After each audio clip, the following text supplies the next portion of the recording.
Yo, I'm Chris the Dawn. Got a vibe you can't ignore. We lift the rhythm high, make you dance across the floor. From the heart to sincere, every bar full of fight. Groove through the beat, I can never tell you why. You see the laughing in your eyes, let the good times flow. Videos, reaction, be like we are headed to go. Comedy podcast, you won't wanna miss this ride. Hit that subscribe, shoot your worries aside. Get ready, it'll be the joy of the show. Chris the Dawn, bringing the heat, now let's go. Here's some stars that lives that never flow. Survivors away, now worries go. What up, people? It's your boy, the host with the most. I do not brag or boast, and I'm coming to you guys live from coast to coast. It's your boy. I'm Chris the Dawn 1. Welcome to another official video from I'm Chris the Dawn 1. If you haven't, or if you had, please hit the subscription button, the notification bell, share this with your friends, family, as well as your followers. If you want to further support the channel, join membership, plus super chats, super stickers are appreciated. Let's get into a story time. Story time, story time, story time. I hate my job. It's not the fact that I hate my job. It's the fact that I hate working with the people at my workplace. So allow your boy to explain, all right? So there's been a lot of stuff going on at my workplace. The transitioning over management practices and the procedures on how they want to do things at this workplace. People always tell you, well, don't quit a job unless you already have one to replace itself. And that's really depending on the job market. If you look at the job market today, I mean, you can find a job within a couple of weeks or a couple of days. If you was in a dysfunctional relationship, if you was in a toxic or domestic relationship, what do people always tell you? Don't walk, run. Run.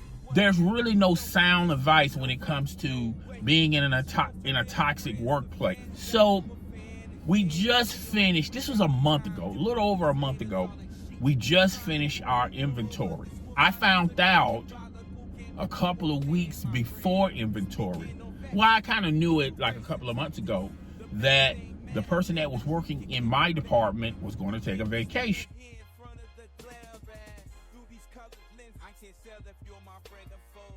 Staff boss is also taking a vacation as well. Okay. And then I found out 2 weeks before inventory that the overseas manager, who oversees everyone, so you have your central manager, you have your district manager, and then you have the lead in that department. All three of them took a vacation. I'm like, oh, okay. So I was asking my lead manager, like, okay, so when you go on vacation, who's going to replace you? Okay, because if you leave and then the lead boss leaves and then the central manager leaves, okay, so who do I have at my disposal to help me with this department? DGAF. I don't give a fuck. Period. Oh, it's no big deal. They'll find somebody. Hello? Yeah, boss man, I can't come to work today, boss man. I'm in the hospital right now. They gotta run all kind of tests on me. I don't know what kind of test, but you know, they say they gotta do blood work, do glucose, and you gotta check for my sugar and all of that. So week into before inventory, he came up, my lead boss came up to me and said, hey, yo, I'm not 100% sure, but you're probably going to have to work the department by yourself. We're accustomed to have 3 people. We're down to 2. It was just me and my lead boss. The third guy that was there pretty much got ran off by the store manager because apparently the store manager didn't like him to wear hoodies. I said, what? She said, yeah. I said, no. The manager said, so you're just gonna just leave? You're just gonna quit? All because I told you not to wear a hoodie? He said, yeah. He stood his ground. And at that, time, when I found out about that, I thought that was kind of strange and odd. Like, why is there a struggle with, the store manager having an issue with someone wearing a hoodie? But I didn't understand why, they were pressing him about it. But anyway, Didn't get a lot of info on that. So now we're down to 2 people. And it's me and the lead manager. So the lead manager, I already know he's going on vacation. The general manager, who's over our department, is also taking a vacation. And the central manager, that's over all of them, is also taking a vacation. Now, food for thought, the central manager was supposed to take a vacation, was going to take a vacation was going to take it on inventory week. All right. So the store manager delayed the central manager's vacation until after inventory. If everything stayed the status quo, even if my lead manager would have took a vacation, and then the general one also takes a vacation, at least the lead manager will come back at some point when I'm by myself, and maybe construct a plan as to finding someone that can help me. The central manager came to me, asked me to come to the office. I come to the office. She informs me I'm gonna have to probably do the department by myself because they don't have anybody. Okay, in so few words. So I let her know that the lead manager already informed me about this. I'll try to do my best. But I'm gonna be by myself. She understood it. The general manager understood it, and even the lead manager understood it as well. So everyone's on vacation. I'm working by myself. Matter of fact, I was off that Saturday. I told them I can work on my day off so I can at least get Saturday's order done, or at least get half of it done, and then proceed to Sunday when I actually come in. That way I won't have 2 trucks back there. We get a truck every day except Thursday. So I did half of Saturday's truck. I come back, someone already did the other half of Saturday's truck. Sunday, I finished all the Sunday's truck. Monday night I come in. The majority of it finished, but I left some back there. So when Tuesday comes rolling around, one of the managers came up to me and said, hey, we finished the other truck. So I'm thinking, all right, I'm getting some type of help. All right, cool. That on Tuesdays and Wednesdays, they're pretty much big trucks. So Tuesday night, it was going to be a big truck. Wednesday night, it was going to be 2 trucks. It was going to be a truck for Wednesday night and Thursday night. So I asked the assistant manager, is there any way I can get some help on Tuesday and Wednesday? The assistant manager didn't see it a problem, okay? And then I asked him, can I borrow somebody from another department like dairy? So the dairy department, they have 4 people. Literally 4 people. Grocery, they're kind of behind. They do have 5 people, but I think they're down a couple of men, so I didn't want to ask them. Another manager at night, and I was informing him the assistant manager told me, hey, I can borrow someone from dairy. I'm just letting you know, I'm just giving you a courtesy, all right? And he said, okay, is the assistant manager here? And I said, no, he's gone when I got here. So as soon as I came in, he left. I was going to let the dairy lead know what was going on. So I walked over there and I told him, I said, hey, and I gave him a common courtesy. I said, hey, I'm just letting you know that the assistant manager said it was okay for me to borrow one of your guys for Tuesday night. He immediately goes into this string of, I don't know how, I don't know why he would do that. I got stuff on my own. I got stuff back there on my own. Mind you, he's going to be there that night. Mind you, the PM guy was there. He's there. And then, the early morning guy was going to come later on that morning. So that's 3 people that's already in your department, counting him. And I was just going to borrow the part-time guy who only works 4 hours, all right? So he's going yada, yada, yada. I'm like, okay, whatever. He walks over there to the night manager, And then after the night manager, they had a little powwow or conversation. He comes back, and then now his attitude changed. Oh, well, I'm going to let you have him, but when I'm done with my stuff. And I'm going like, okay. So I'm thinking that, he probably ain't going to have a lot for him to do. So I'm still working. So as I'm working, it's like he finally gives me the part-time guy. But the part-time guy only helped me for like an hour and 20 minutes. So when that guy came, he helped me with the night before truck, all right? So we got all that stuff out of the way, and I thought it was kind of odd and kind of strange, only got him for an hour and 20 minutes, but hey, nevertheless, I didn't get the conditioning done, and some other things that wasn't done, but at least I got the truck done.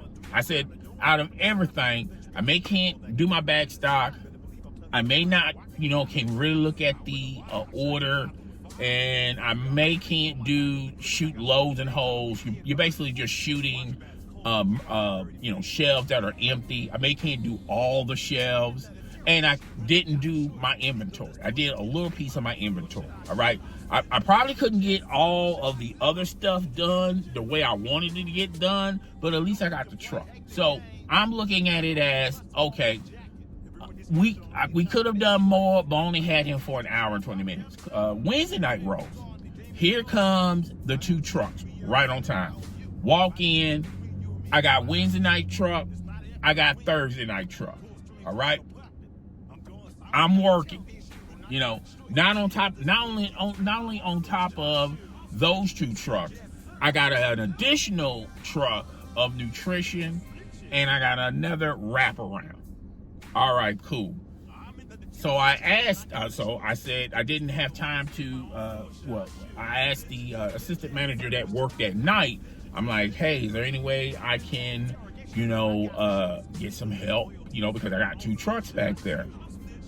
Once again, no problem. Then he wanted me to do scans. I said, I do it to the best of my ability. He said, fine. And the guy I told you that helped me the night before, I got him for the whole entire shift. Mind you, only had him for 4 hours, all right? He did the best he can do, but at the same time, he's kind of new in this department. But nevertheless, we got everything worked except the wraparound, the nutrition, and one pallet of the other truck, of this 2-night truck. No big deal. I asked, could I work Thursday? Now, if I would have worked Thursday, that would have been 7 days. So I would have been officially working 7 days. So I text my grocery manager who's on vacation. He goes onto the front of, well, you can't have overtime. Understand that. I can't have overtime. But that left all of Thursday with that nutrition pallet, the ice cream wraparound, and that pallet. It's still back there.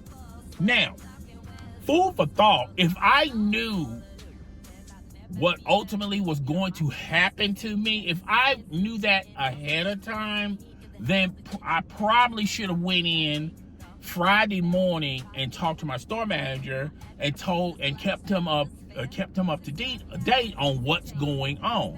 But I'm thinking, there's like a line of communication between the head manager and their assistant managers, the grocery manager. I'm thinking everybody is on this loop. All right, that's what I'm assuming. All right, so basically, here comes Friday. I come back from my day off. That Thursday night truck is still back there. And now I got Friday night's truck. So now I'm behind. I'm behind a day of Thursday and Friday. Friday is usually a pretty big truck. Saturday is a little smaller truck. So I did it to the best of my ability. Had no help on Friday morning, Saturday morning, into Sunday. Didn't have no help. All right. And the last day before I went on vacation, my lead guy, He took almost 9 days off. General guy, who's in charge of that department, also took additional days off. Intro manager also took additional days off. The lead guy, like a day late, which was Sunday. I would have started my vacation. So my last final day before I go on vacation. Now, I've been hearing a lot of rumors even earlier in the week when I was by myself, but I didn't pay it no mind because it was other coworkers. So everyone's whispering in my ears like, yo, first they say, you're by yourself. And I'm looking around like, yeah, I know I'm by myself, So I said, cool. Then I kept hearing rumor and another additional person there. So I'm saying to myself, okay, cool.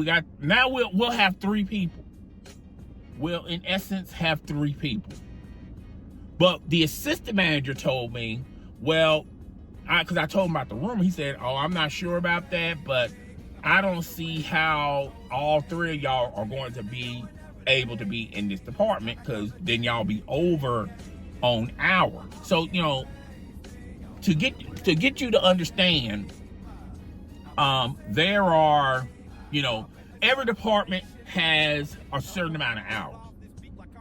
First and foremost, every location is budgeted hours, and each department pulls from that budget hours. Now, you just can't just get what you want. They just budget out the hours for each department. Like this department may get more hours, another department may get less hours, and there's some departments that don't get hours at all. So they have to steal and pull hours from other departments. The next day, I asked the other assistant manager. I said, yeah, I'm hearing something about, someone's coming into our department. That someone, I finally figured out who was going to come from our department. It was a guy that was a department head in a department. He lost his department head position, and then they try to fit him into another department just as a regular worker. I think there was some tensions between the department head at that department and with this guy. Things were not working out, so they were trying to figure out a place for him. So both managers are not sure what's going on. I don't know. Go talk to the main guy. I'm not gonna say his name. Friday, I called him. My last day before I go on vacation, I called him. So I'm saying, hey Nick, there's been a lot of talk and chatter in the workplace, and I'm thinking to myself, everyone is just saying, just running their mouths.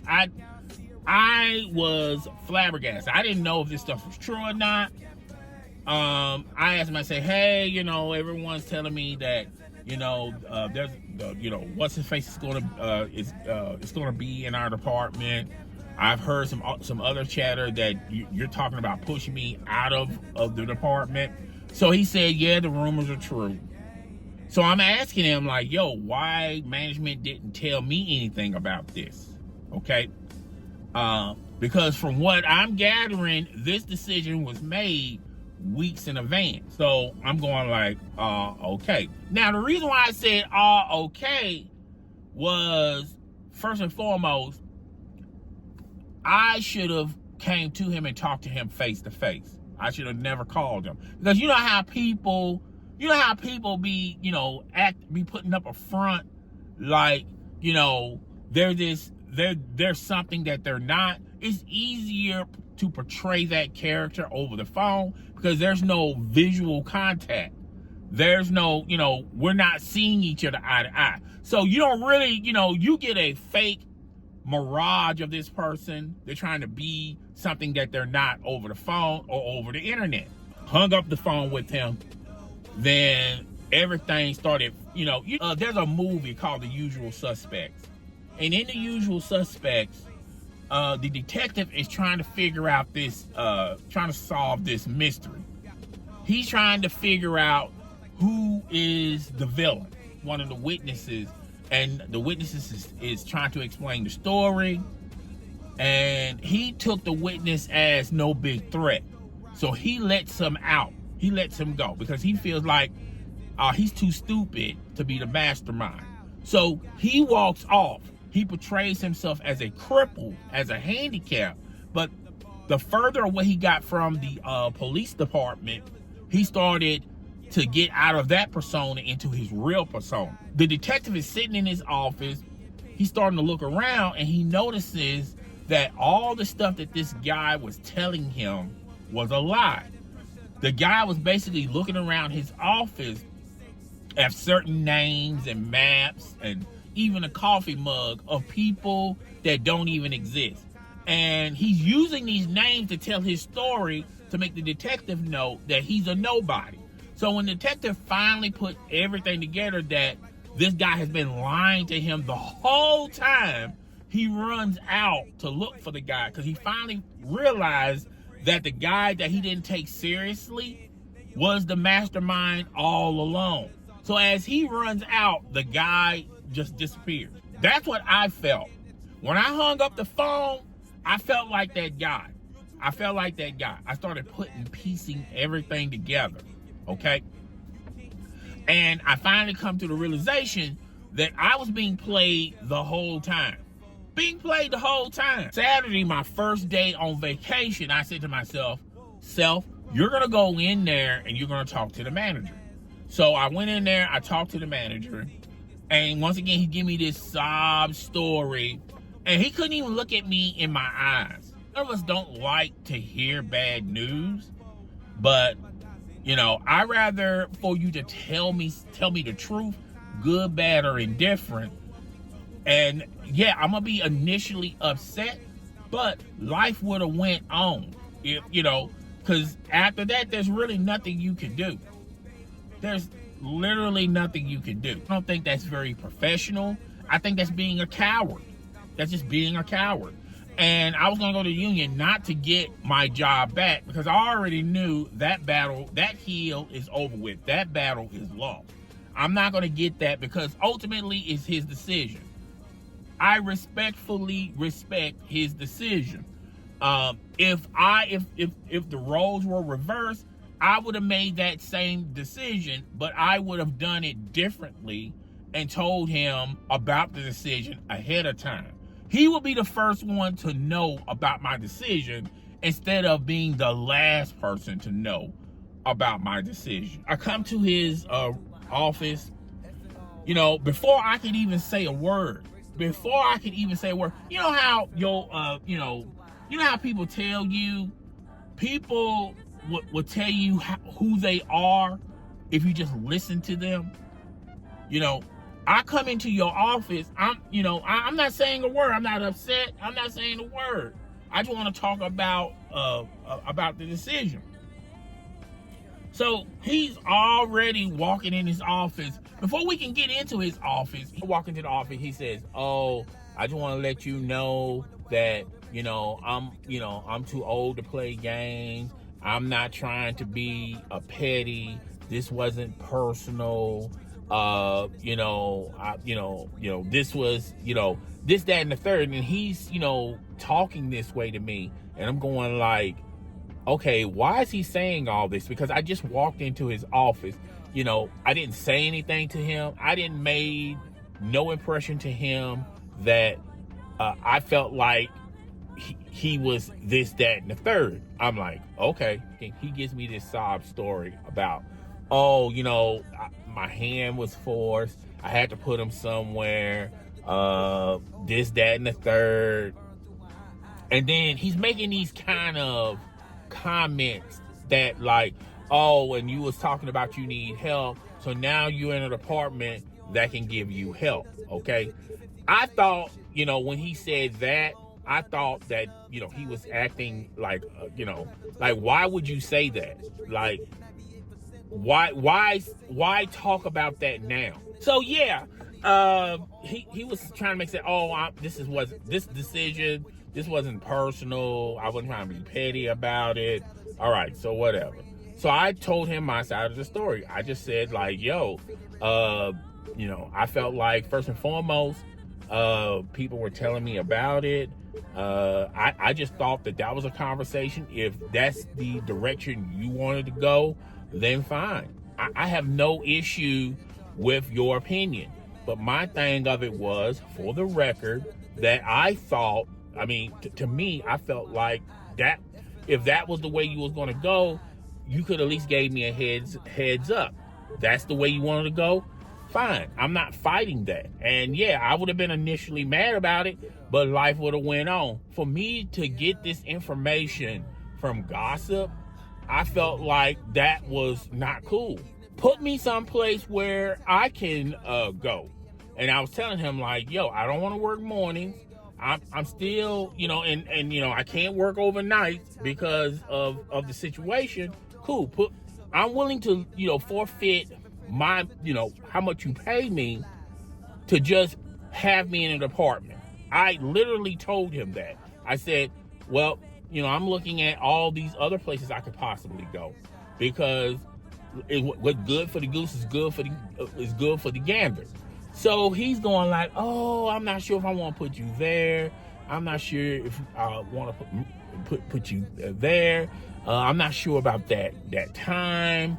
Let's just focus on putting you on the night crew. On the night crew in another department.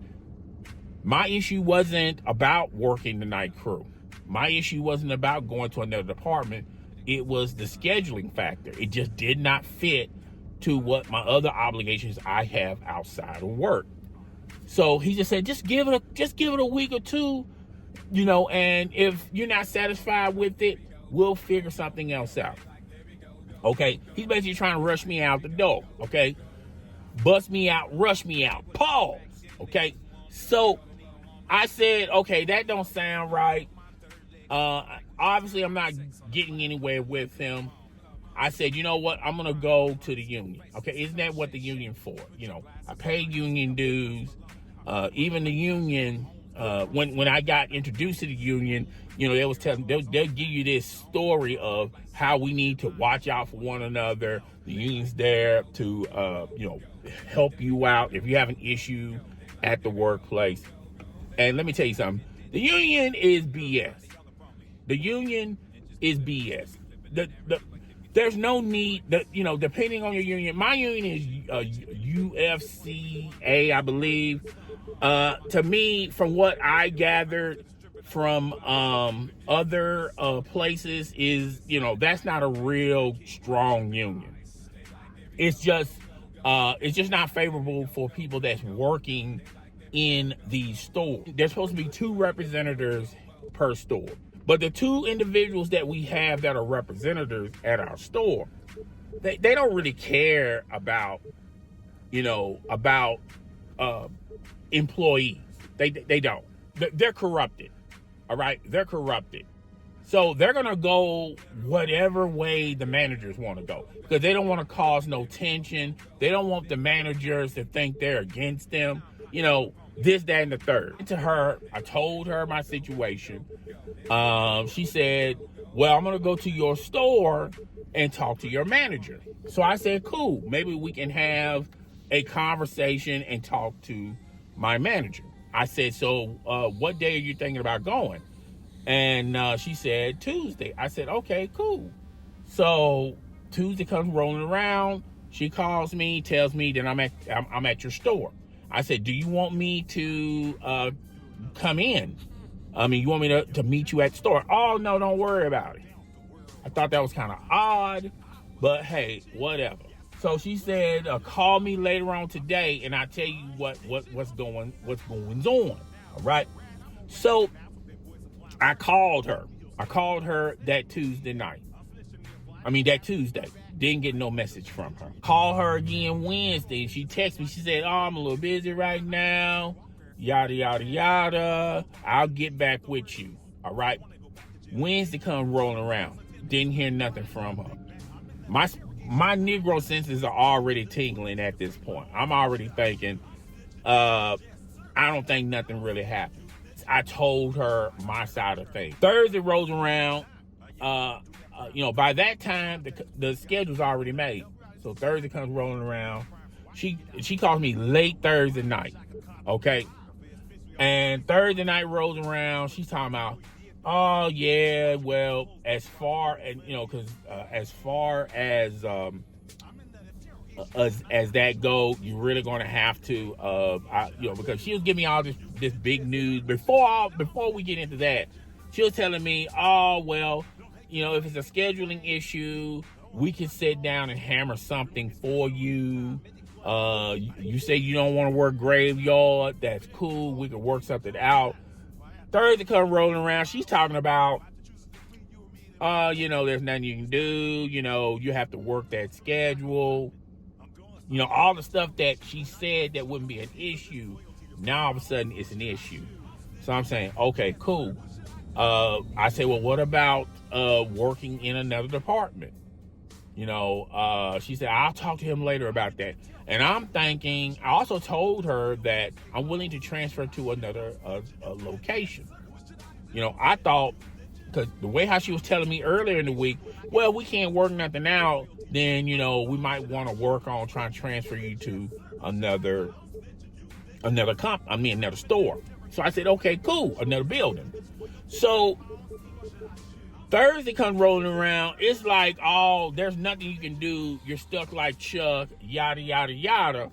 So I'm like, okay, I hung up the phone. So Friday, I went on, wrote my little letter and told them, hey, look, I'd rather just work in another department part-time. I laid it on his office desk because he wasn't there. Because I don't think that's cool either. Like, if you're going to make a decision, make it, just hand the letter to the person that you're making the decision with, and then it's all good. I let her know that I made a letter. I forwarded her my letter. And she calls me, yeah, I think that's the best thing for you to do, yada, yada, yada. Basically, how people be talking, they be talking and it sounds like they're for you, but they're really not for you. They're just saying shit, passive aggressive. They don't really care, all right? So I asked her, I said, so what's going on with the transfer option? Because she said earlier on that week, if things don't work out, then we can probably look into a transfer. And I was all aboard on that. All right. She comes to me talking about, oh, I was waiting on you. What you mean you waiting on me? Like, we both said that Monday, if things don't work out, then a transfer, because we was talking about the different stores I can transfer to.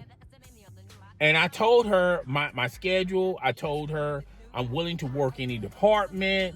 We agreed on one store. She said she was going to look into that.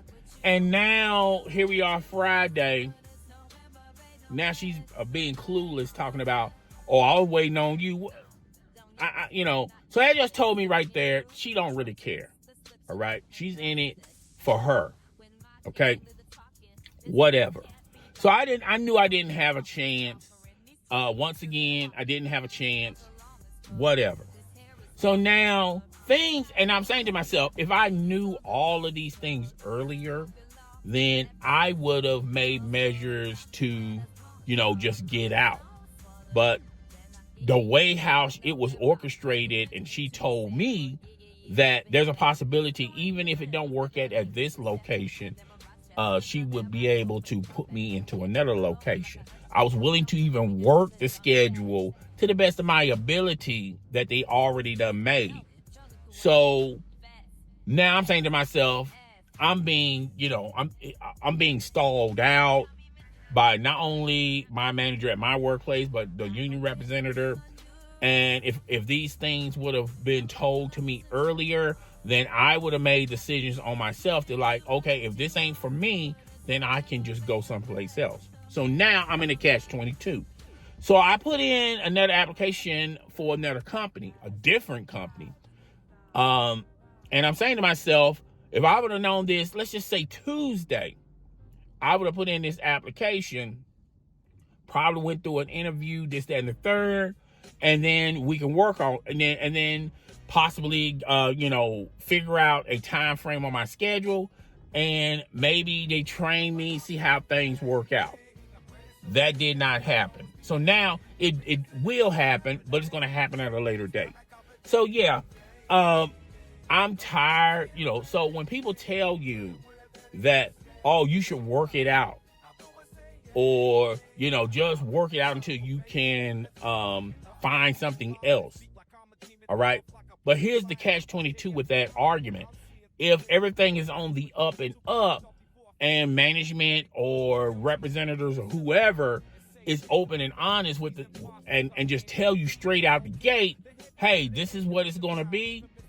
It's not going to change after that. If you would have known that sooner rather than later, then everything's all good. Now, you as a person can decide on if that's best for you. If that's not best for you, you should move on and do something else. So, yeah, that's my story time. I'm going to talk more about this in detail. Sorry about the interruption, but it's your boy, the host of the most. I do not brag or boast. I'm up out of here. Deuces.